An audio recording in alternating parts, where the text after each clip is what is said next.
Hey guys. Well, here we are, the update, the big update I've been promising you as we look to enter hopefully into this transition of coming back together. That's our hope and desire for this coming Sunday, is that we're going to be able to do that.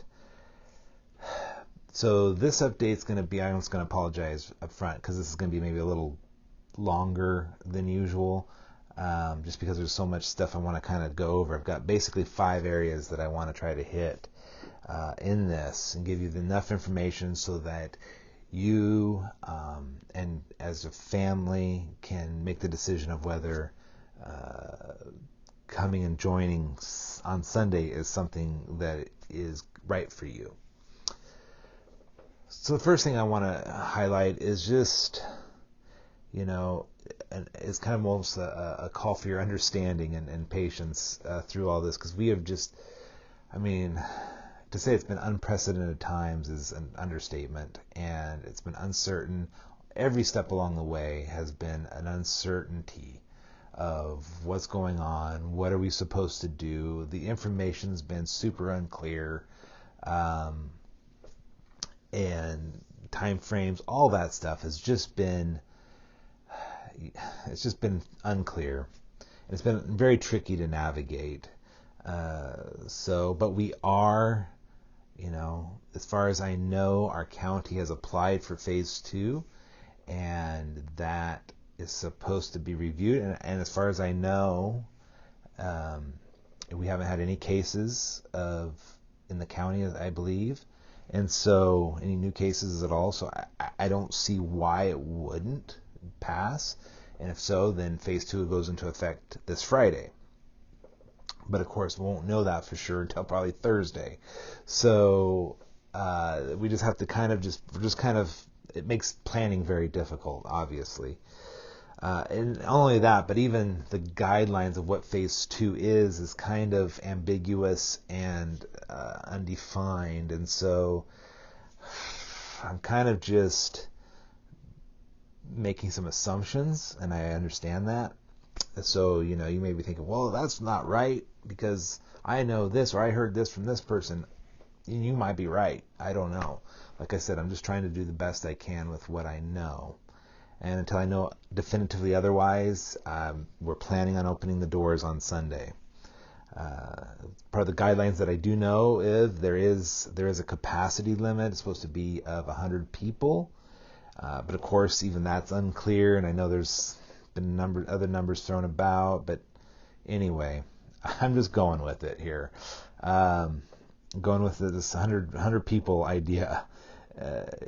Social distancing requirements, there's sanitation implementation that needs to happen, all of these kinds of things. So when you come on Sunday, if you're planning on coming on Sunday, what should you expect? Well, for starters, don't come at 9:30 because there'll be nothing. We're only doing the worship service. So at 10:30, as normal, we'll have that.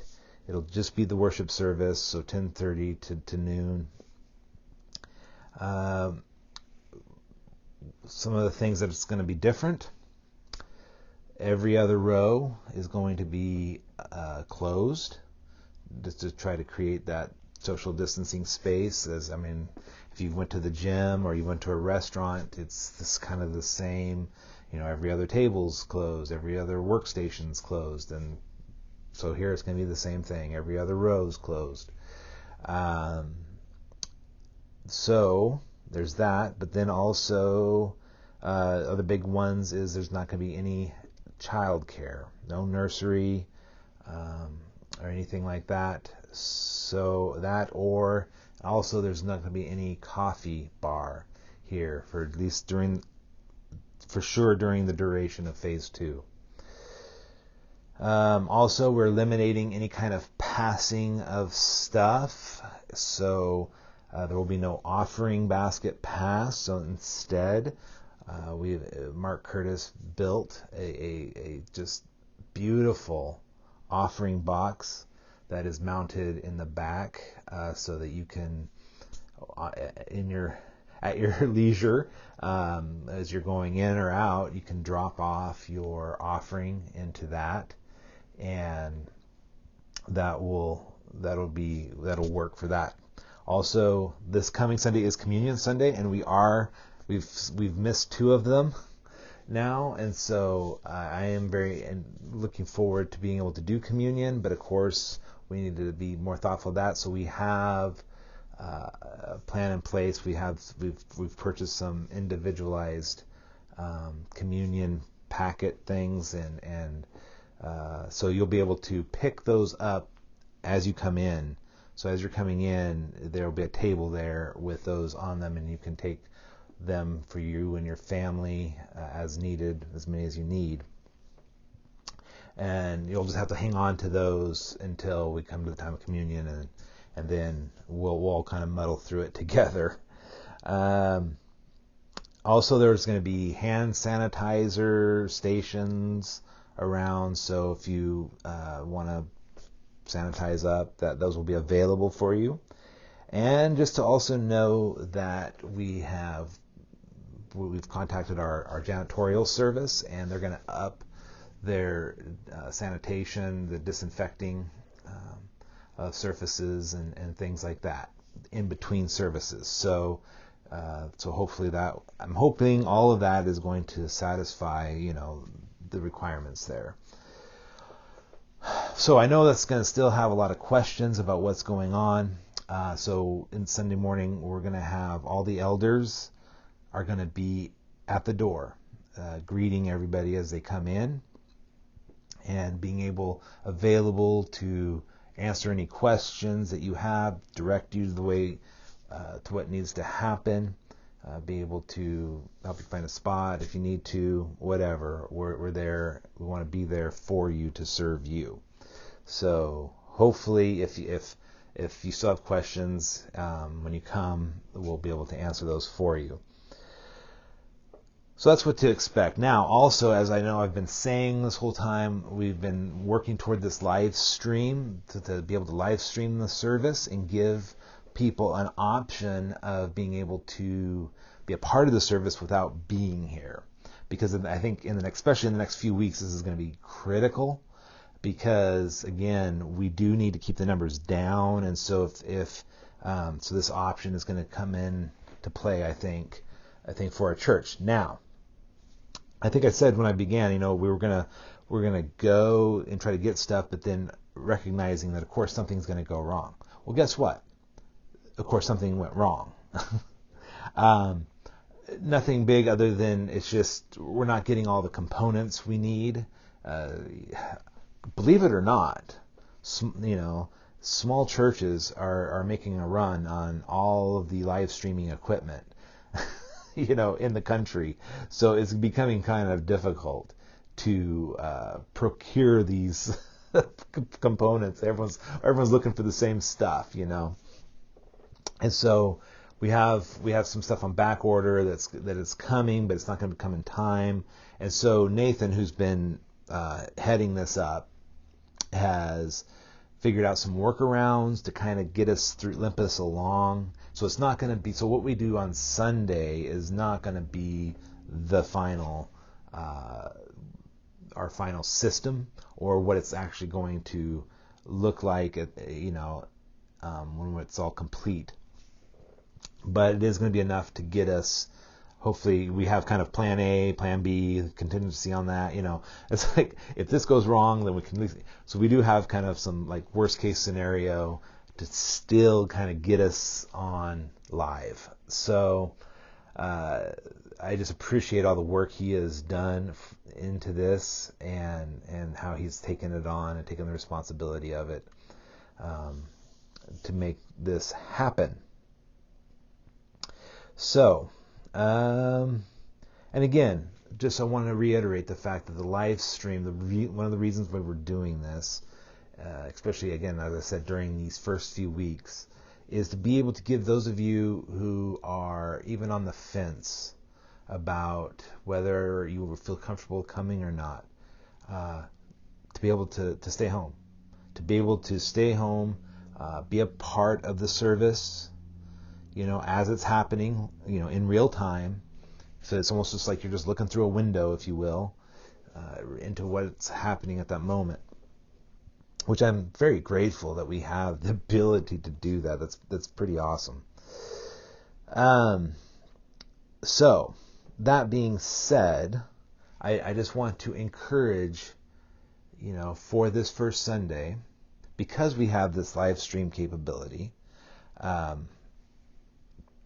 that if you're sick at all, stay home. Just stay home. Please. We don't even want to play around with this.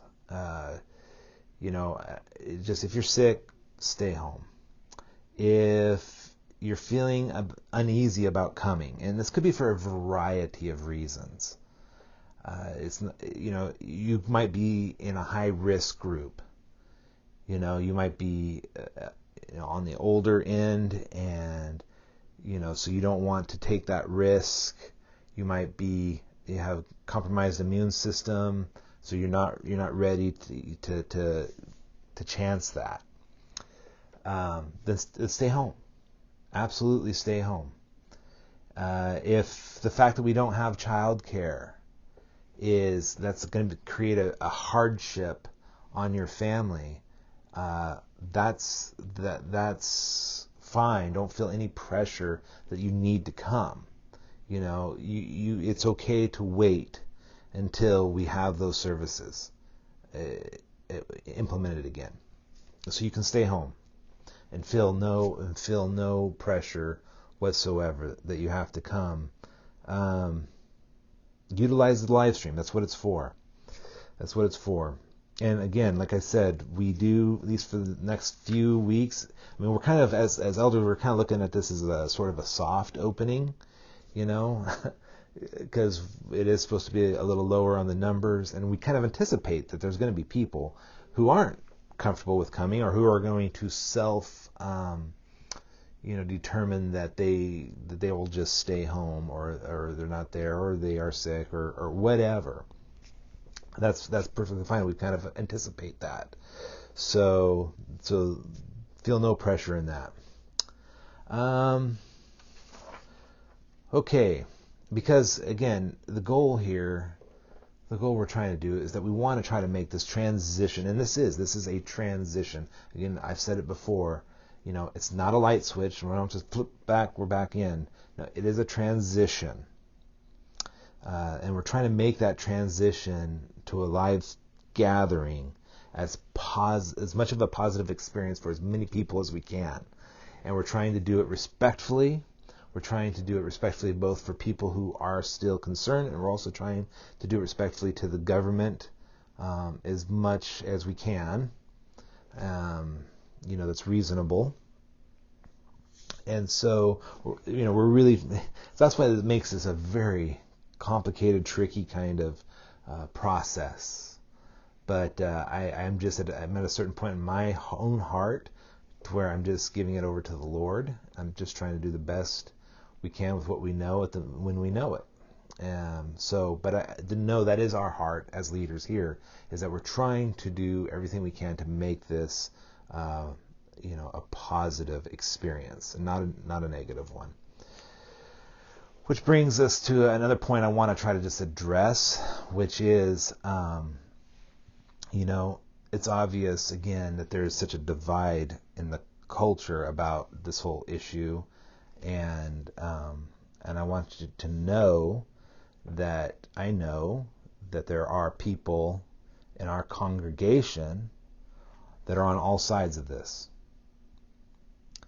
And that may surprise you. Maybe you think everyone thinks like you do. Whichever position you're in, maybe you think everyone should think like that. Well, I'm just here to say that that's not the case. That's not making a determination of who's right or who's wrong. That, for me, I'm not even going there. All I do know is the reality that there are people on both sides of this. And we have to be mindful of that as we do this coming back together. We have to respect other people that have different perspectives than we do. We don't have to necessarily agree with their perspective, but we have to respect that they have a different perspective. And just recognize, like, when you come in, you might be one that is just like, I find no threat here. I see no threat of this virus. And so you're going to come in ready to be hugging and all of that kind of thing.